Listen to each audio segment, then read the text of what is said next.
So today we're going to get back on the 85 C10 short bed 2-wheel drive LS swap. We started this a while ago and we kind of got stymied and stalled on parts that we were missing.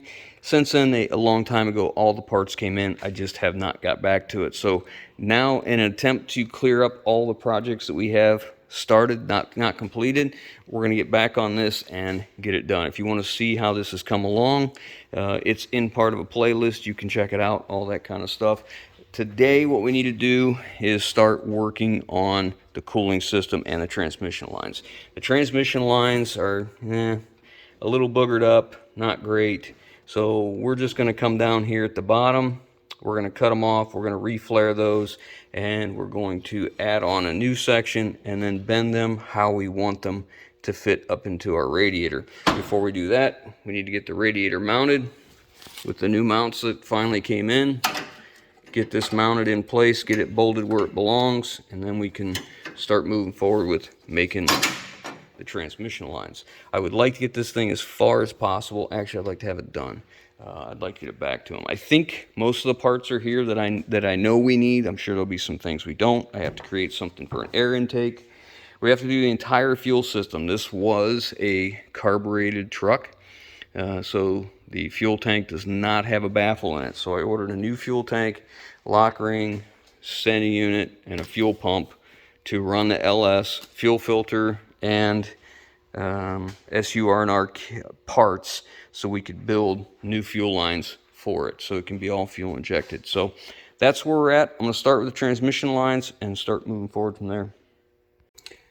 All right, so I've bent up one of the training lines to butt in, but I need to double flare that, so I'm going to use this Master Cool tool here.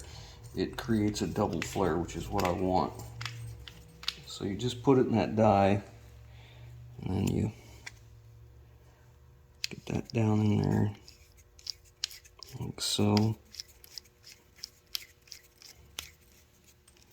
Tighten that up. Pump it. It's a hydraulic press deal till it stops. I let it sit just a second. Back it off. Pull this one out. You see how it starts to create the flare?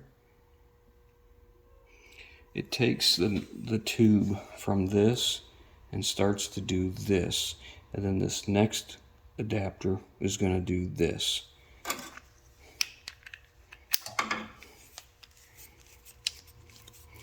Support to make sure it's centered well.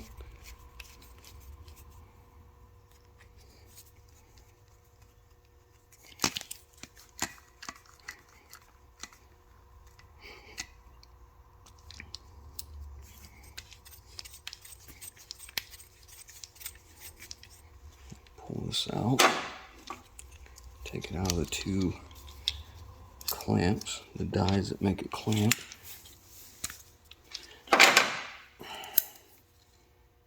End up with a nice double flare, which will go right like this. We're going to tie into that line right there. So now I have to do the same thing with this one. Well, we got the transmission lines all hooked up and bent correctly and everything. Now he just has to make the shroud fit because it's aftermarket, and of course it doesn't fit right, so he has to do a little bit of adjustments to it. So I got the fan shroud in. I don't know if I've got the wrong combination or something, but the fan shroud, it's aftermarket, of course. It really wasn't long enough to go into the tabs at the bottom. They just barely would, so I just added a piece of metal to the bottom and let it stick down through and, you know, bolted it all up. What's really cool about this LS swap is the lower radiator hose from the Chevy half-ton that I took the motor out of, and the top hose work with this radiator.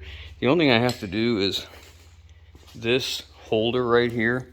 It looks like originally it went up here, but we're just gonna have to put it down here so it lays right. Not a big deal at all. So I'm under the truck, and this is what I was talking about. These tabs for this plastic shroud came down into here, but they just barely got down in there. So I just made a couple metal ones and went over top of it and made sure they come down here. And I use a metal that was thick enough that this isn't gonna rattle or shake or carry on. And it's just a piece of angle, and I just shaped it to fit. I think it's gonna work just fine. There's our transmission lines all finished up here. Got them, I zip tied them together. They should be good to go. So now we can make our way to the back here where the fuel tank is. These wires here are the vehicle speed sensor and fuel pump power, and then the blue is for trailer brakes and the red is for a trailer charge line. So we'll take care of that at the same time. That orange one hanging down right there on the transmission is a kick down. We have to deal with that as well. But anyways, let's get back there. I'm very fortunate that this is not a rusty truck. This is actually from North Carolina originally. So I'm very fortunate that, you know, I don't have to fight all the rust on this thing.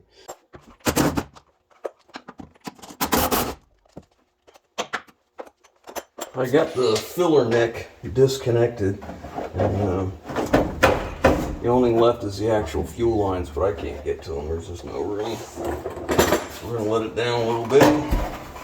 I have no idea how much gas is in this, but I'm pretty sure what's in there is bad. I better take that off.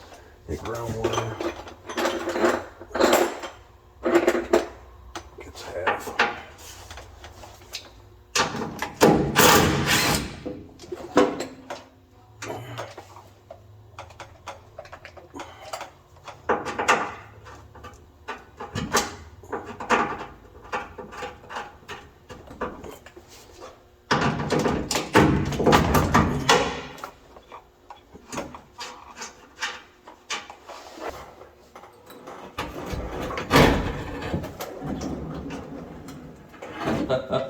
That's funny.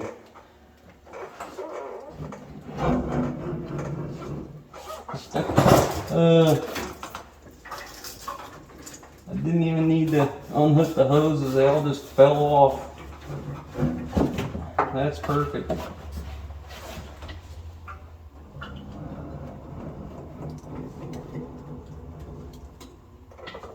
Now we got to get the tank out of its mounts here.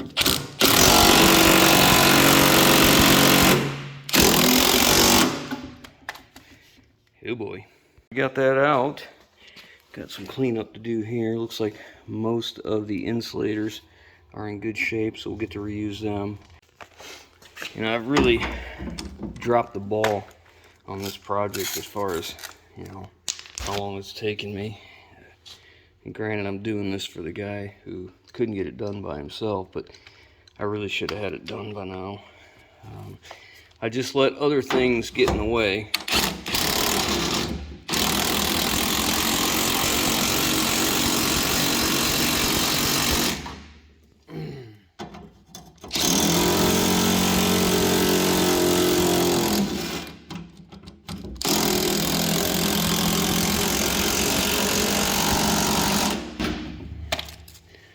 Let's see, that'll do it. Alright, let's get the sending unit in. Anyways, I kind of dropped the ball on this. I really should have done a better job. If you're going to take on something for somebody, you probably should have done it better than I did. I just let other things get in the way, get in front of it, because he kept telling me he's not in a hurry, doesn't matter, take your time. Whenever I get it, I get it. You know, he's very patient. But that's no excuse. I should have had it done. But anyways, I'm back on it till it's done. We're going to get this truck done and get it back to him. It's summertime. He didn't drive it for 3 years before I got it. And I think I've had it, well, too long. It doesn't matter. But anyways, let's get sending unit. So this is what we're using. This is a sending unit. That sending unit, it's for an 87. So it had an electric fuel pump in the tank. This tank's for an 87. And this is actually spec'd for the LS, for the higher pressure. So what we're going to do, you can see these were hose fittings, just with a hose clamp. and we're going to be using this plastic line. So I'm going to have to get the plastic line over top of this, or I have to do a compression. I'm going to get all this assembled, put that fuel pump on here, get it down in here, and we'll make sure we make note of our wires. The purple is our sending unit, and the gray is our power, which is what we have in our wiring coming back. Gray is for the power for the fuel pump. So if you're going to use this pump, make sure you order a strainer sock when you order it, because it doesn't come with one. I didn't even think to check, but that kind of stinks, so I'll have to run in the parts store and see if they have one. So these are fittings that SUR and I sells. So it's a traditional compression fitting on this side, so we'll cut that little barb off there, slide this in over it, and then the other end is for nylon tubing. So we'll be able to go to our flexible tubing right after that, and we'll leave some slack so it'll be easy to drop the tank without having to disconnect this up in the air, where you can just drop it down. So that's what we're going to do. And then this is the vent, so I'm going to have to hook that up to the existing vent. It goes to the charcoal canister. Got our strainer, and I cut off those barb fitting, or those, yeah, like a barb fitting there. So now we can put our compression fittings on and put it down in the tank. I was real careful, and I filed around the edges of this to make it nice and smooth. And then I made sure when I was doing it, I had it upside down to keep all the metal crap from going inside the lines, and I blew them out as well. There we go. Now that's ready to go in. Got my O-ring in place.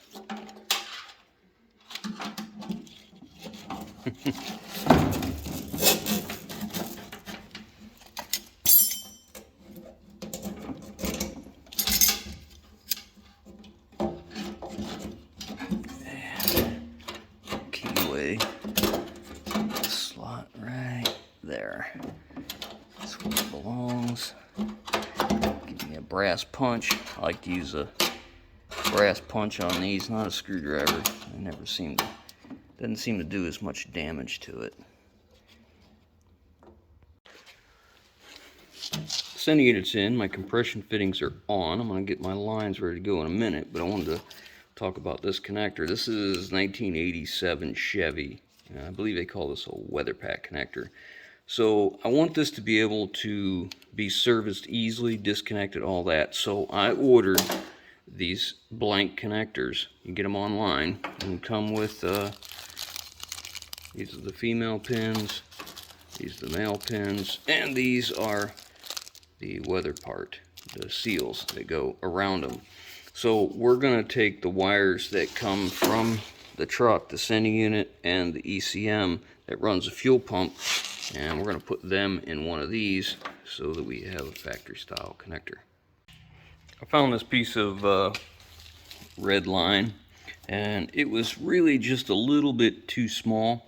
So one of the tricks that I've found over the years is to heat up the sending unit, or whatever you're trying to get it over, and when you heat that up and you put this on, it'll slide over it, and then when it cools, it shrinks. All this plastic shrinks, and it's a really nice tight fit. So we got that ready. So I think I'm going to go ahead and put the lines on here now, and then we're going to put it underneath the truck. All of our lines are hooked up and run over top of the frame, just kind of hanging here. So now we're going to put the tank in place and shove this through that hole with the grommet, hopefully, right up there. So I'm struggling because I put the strap, there's two holes in this bracket. I put it in the lower one, it belongs in the upper one. So I have to move that before I can go any farther, because it's hitting the frame, and that's why I can't get it lined up right.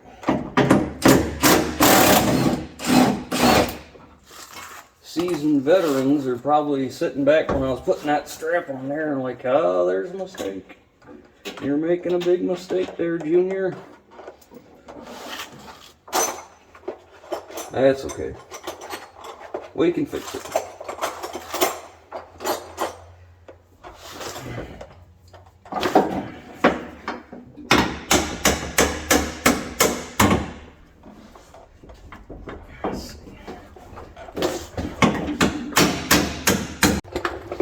got it in and everything's lined up and tightened up, and I'm bringing the fuel lines up this way, and I'm gonna do one of these numbers and let them curl around the back. I have to, you know, secure them and get them all uniform, but that'll give enough room that if you have to drop a tank again, you got enough line to get it down and disconnected. So the next step is I got to get our ground done, so I got to clean this off here, and then I'm going to put a serrated washer between the ground for the fuel pump and the center unit and the frame itself.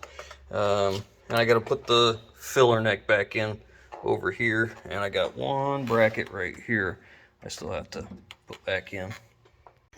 I'm running fuel lines. I'm going to put across that back cross member, but I don't want, you know, my fuel line to have to sit way up above, so I'm bending offsets in these adapters. These are GM O-ring fittings, so I'm just running a 45 and then an opposite 45 as best I can, and that way it'll get my line back down in the same plane with the others. It'll make sense when I show you.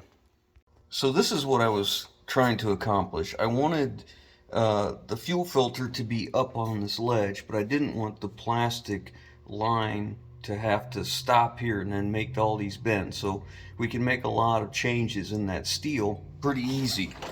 So this way you can change a filter without taking everything loose.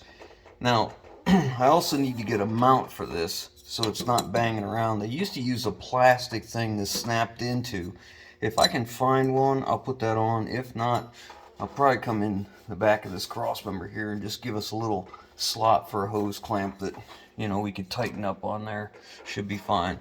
I also gave a disconnect for the vent line and a return line, so taking the tank down just got even easier, because then all you have to do is just cut loose a couple zip ties and this lines can come down with the tank.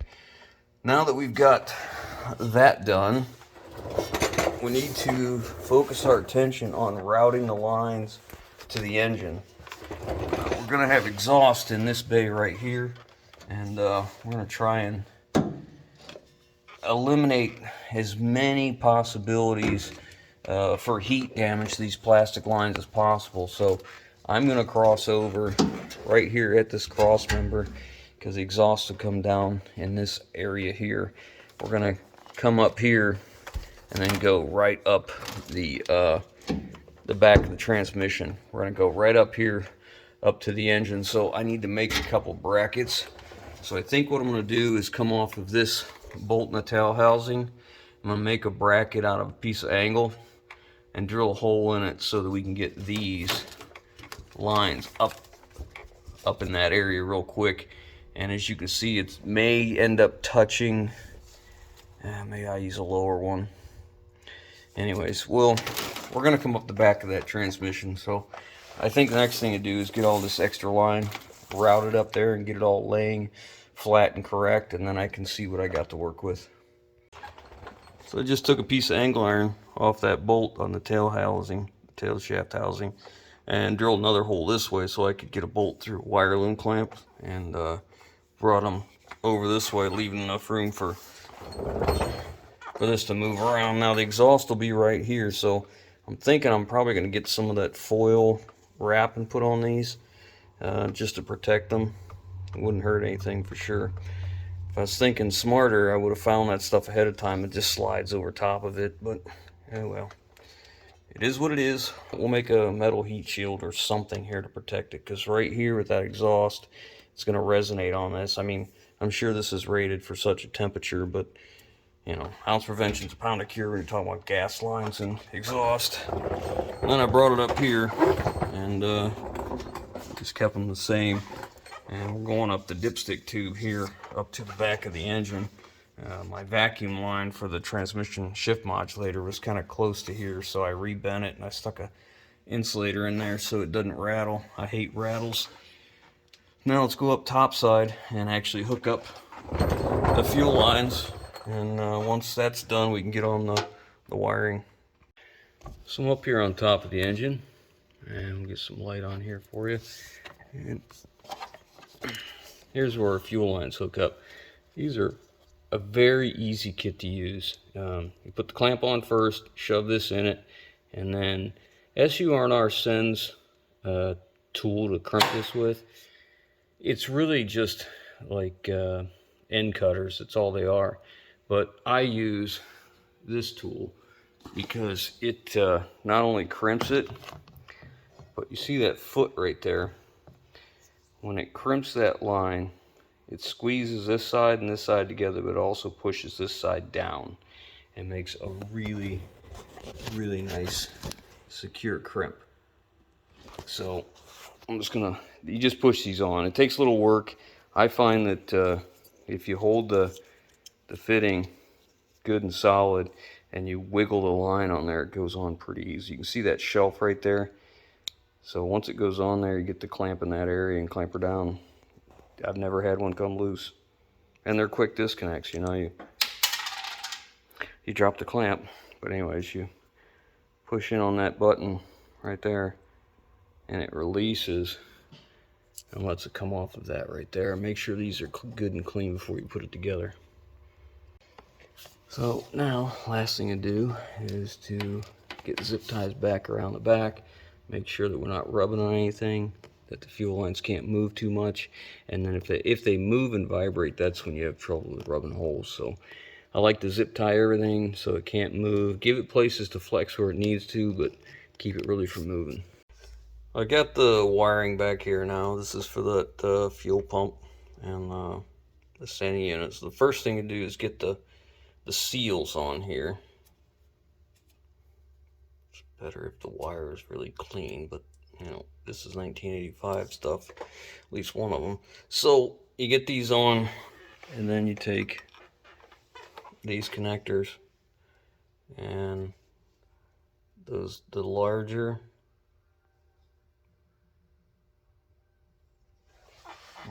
parts of this crimp on the insulation, and then the smaller part crimps on your wire.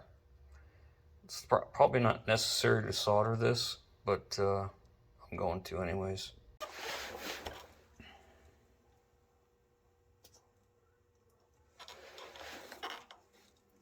Double check, make sure I'm putting them in right. Yep. Push the seal down. Just locked in. Get the seal in there all the way.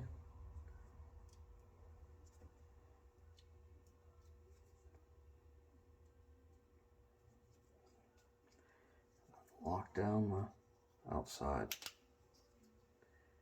That's it. And then this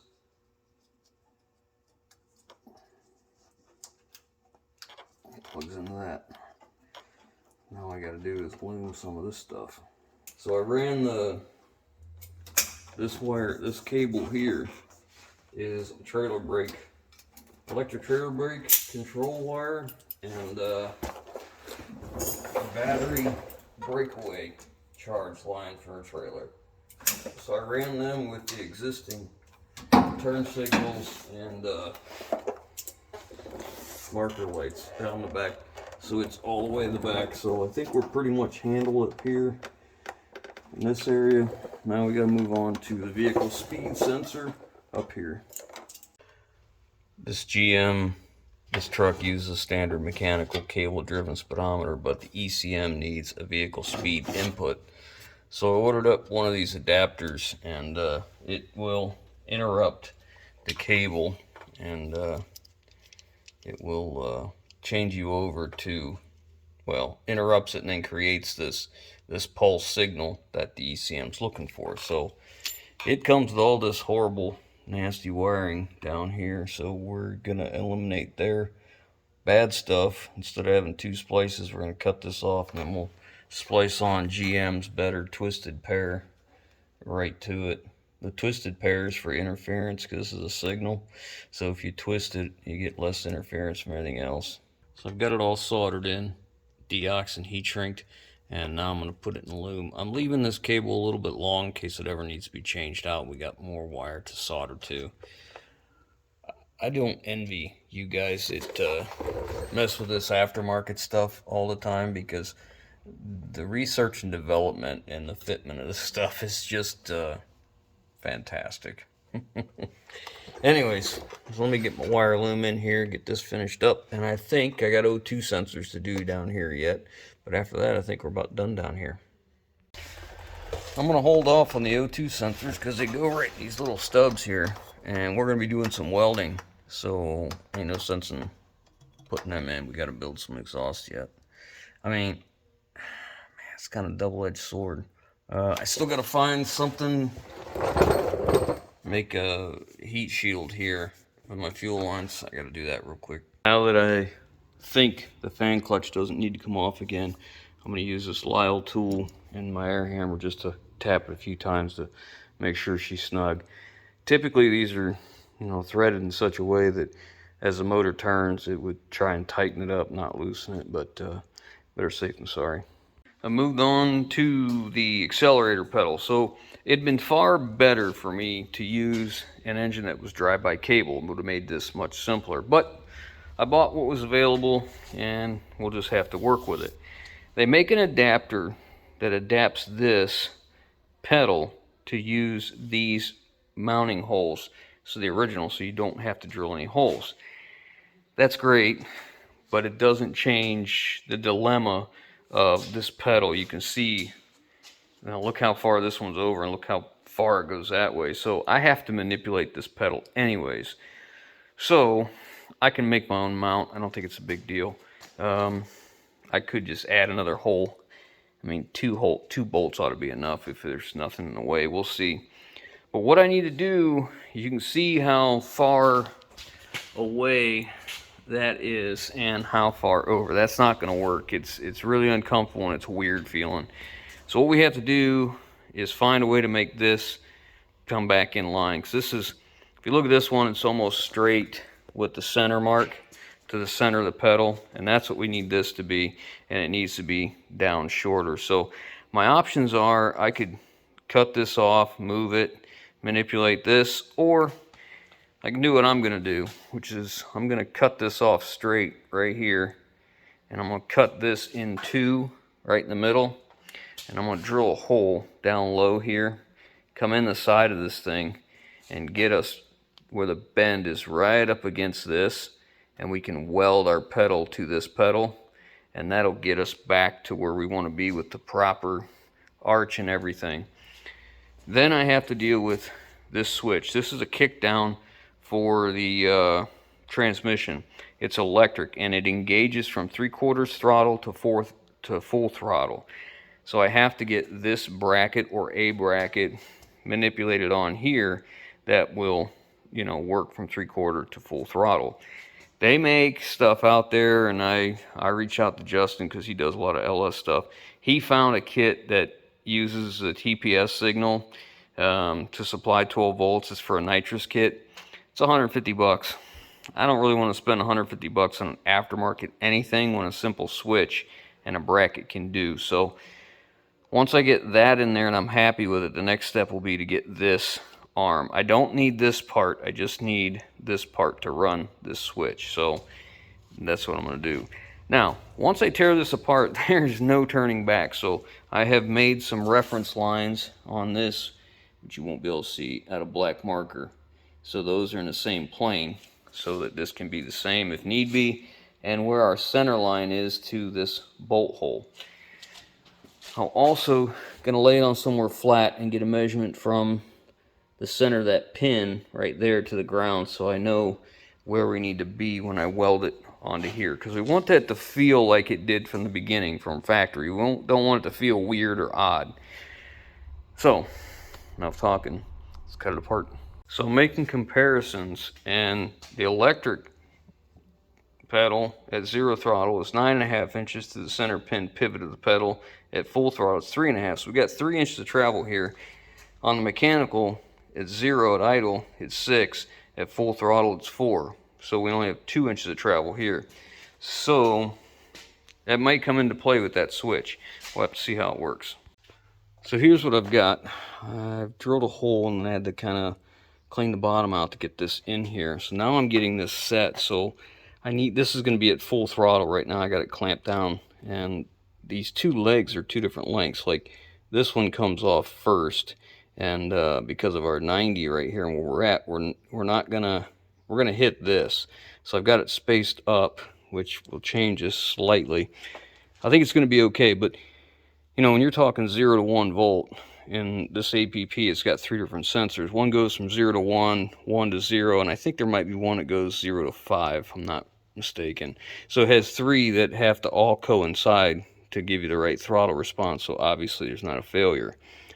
And if one fails, it sets a code. So now, for what I need to do is measure from here where I was on the original pedal to the APP, which is what this is, and see if we're close, because I need that same amount of travel out of that pedal. I just put one tack on it. We're gonna go put it in the truck and see how it feels, see if it's even remotely close to factory, because we're pretty close on the measurements, but we'll see. I got one screw in the bottom of it, that's all. But I'll tell you what, rest of my foot there feels good, full throttle, feels good from the brake. Yeah, you kind of got to do this stuff blind. You can't look at it. You got to just feel for it. It feels good. Feels right. So I think we're going to go ahead and weld it in. If I have to make any adjustments after that, we'll just have to heat that rod up and bend it however we need. But I think we're okay. But we also have to do the bracket for the kickdown as well. I got this kickdown switch set up with a light and a battery. I want to see where this thing kicks on. I've got it marked here. There's not a lot of travel here. I don't know if this is normal, but it kicks on here and only gives you that little bit. Now when it comes off, it stays on longer. But that's probably just the nature of the contacts and how it's got a load on it before it breaks free. But at the same time, every time, the exact same place it kicks on. So that's what we're going to go with our 3/4 throttle, and then that'll be our full throttle. 3/4, full. Not a lot of travel there. Alright, so there it is. We're at 0 throttle, and we're just a skosh away. I left all this stuff on here. I probably should have taken it off and adjusted this without it, but whatever, hindsight's 20/20. So what we have is we're not touching right now, and then we go to about 3/4 throttle. So there's about 0, there's 3/4, and we're just about where my black mark is right there. There's 3/4, and then there is full. So we have that right there to right there. So hopefully that's it. Hopefully it'll work. But I just welded the plate right to here, and I added a piece of scrap metal to the back just for a little extra so we can stiffen this plate up a little bit. So let's get it bolted in. All right, it is in, and I like it. It feels very, very natural. Now, we want to listen to that solenoid on the transmission. So we're going to hear the throttle.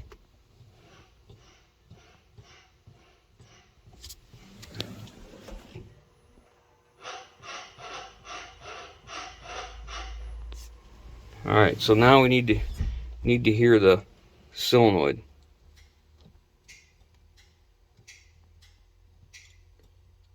Kicks in here, and there's full throttle. Kicks out, in, out, out, full throttle. I think you can hear it.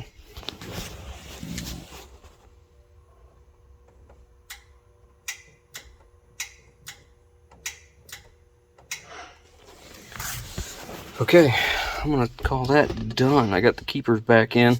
I got a few wires hanging here. These are for cruise control. I haven't decided if we're gonna put cruise on here or not. It didn't have it to begin with. If I do, then I have to change out the turn signal stock here and fish it up through there. Well, I'm glad that pedal is done. It works okay. At least it works okay sitting here. I mean, we still may have to do some fine tuning of bending or adjusting or whatever once we take it on the road. But I'm happy that at least the fabrication part's done. I think it turned out okay. I think it's going to be all right. So this truck uses lights and not gauges. So we need to make sure that this light actually turns off and doesn't stay on. And the way we're going to do that with we're using the alternator from the LS, is we take our factory wire right here, and we're going to take in this connector, and we're going to go to the terminal marked L. Should be a brown wire. You can see it right there. That third one in, second one in, I guess it is. That is the L terminal down in here. I don't think we can see that down in there. I don't think you can see how it's marked. Maybe? Yep. It's a little dirty right there. Anyways.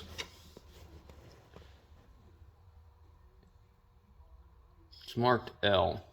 So what we have to do is splice in, it's a 1/2 watt 450 ohm resistor in line with our factory light wire, and that will be enough to not only satisfy the alternator, but it'll turn the light off. So we got to solder this in. So I'm going to take this apart. I'm going to do it back here just a little bit out of the way so it doesn't get damaged. So it's important to note how this resistor gets spliced in. It's going to be probably a lot of people's thought to just cut this off and splice these two together and, you know, hook it in here. It can't be done that way. This line needs to stay intact going back to the PCM.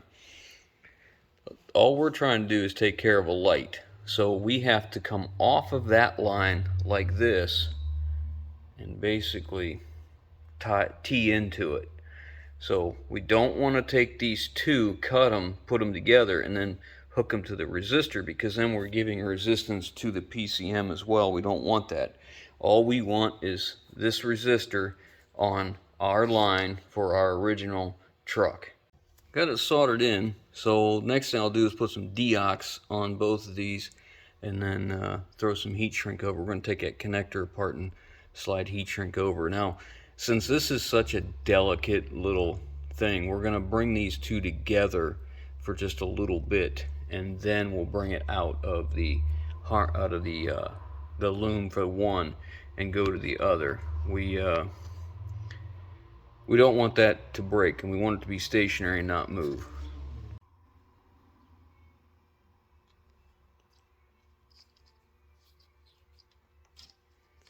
This is my second layer of heat shrink.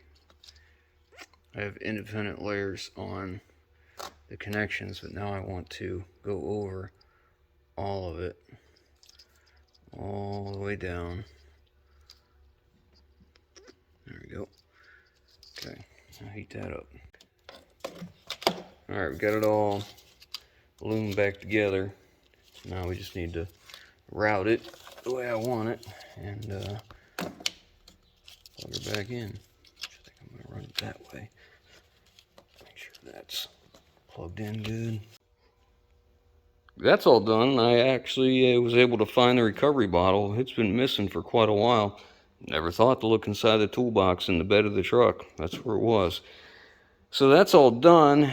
I am waiting on the air intake and exhaust parts now. I think that's the last things on the swap to get done. The air intake parts are coming from Amazon, and I don't know if you guys experience the same thing, but you'll find something on there, put it in your cart, and it'll show delivery date of whatever. You pay for it, print your receipt, look at the receipt, and it'll say the delivery date's 4 days later than, you know, what it was supposed to be. So we're waiting on that. The exhaust parts, he has some parts that someone gave him but they're for long tube headers and a small block in this truck.